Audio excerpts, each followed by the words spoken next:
everybody, this is Pick here, and I'm going to be voice acting the intro to the game Okami. Let's just get started, because I've had to redo this recording just 3 times already. So, long ago, a tiny hamlet known as Kamiki lay nestled in a grove of proud and beautiful cherry blossoms. Each and every tree around the quiet brook is honored as a god. However, the village was not without its dark secrets. To satiate the appetite of Orochi, a fearsome cave-dwelling beast, a young maiden was offered as a sacrifice at the annual festival.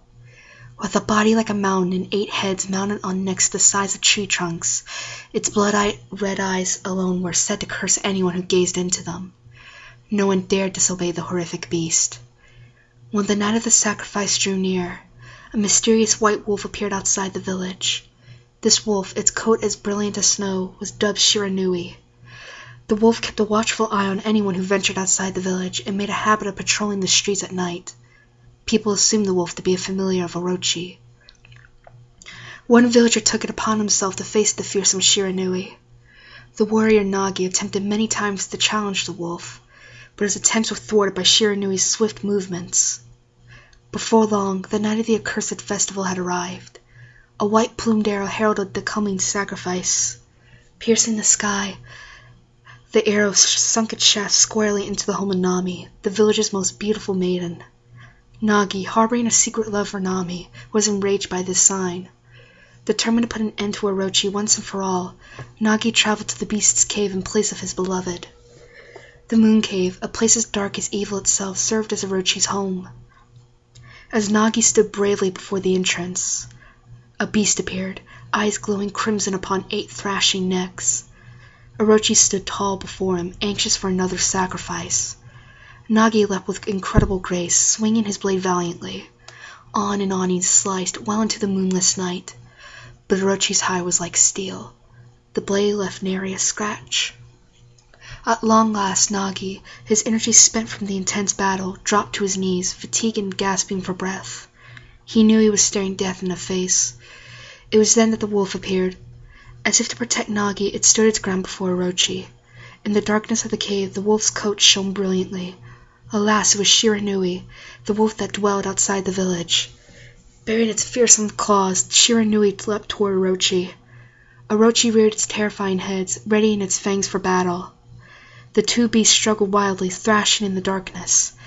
Mysterious and terrifying, the spectacle continued. Shiranui summoned gusts of divine wind to counter Orochi's flames. As Orochi closed in on Shiranui, sharpened claws glistening, a gigantic tree suddenly sprouted forth, shielding the wolf. Shiranui fought gallantly to gain the upper hand. However, Orochi, protected by a mystical power, was not easily bested.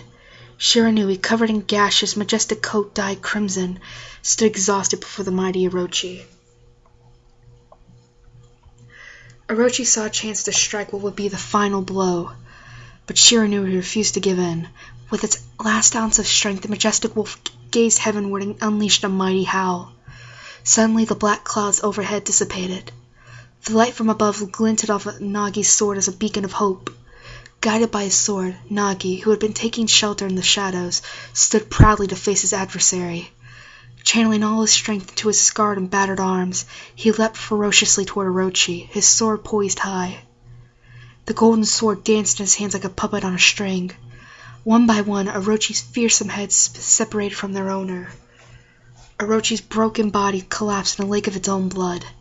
In that instant, the curse that plagued the villagers was lifted. As the battle subsided, the sun shone once again in the sky. Shiranui had succumbed to Orochi's poison and struggled to breathe.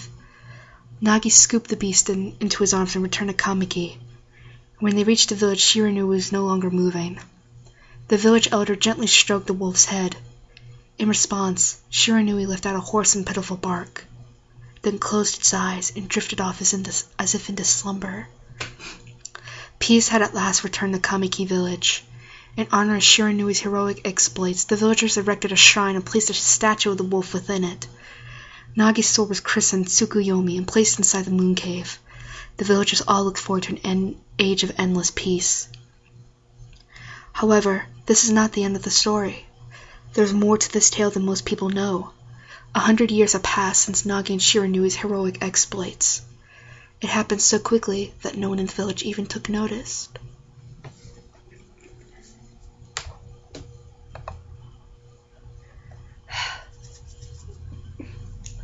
So yeah, that's that. I just read that off of a DeviantArt thing because I could not get to the video fast enough. But yeah, so thanks for watching, and yeah, so see ya.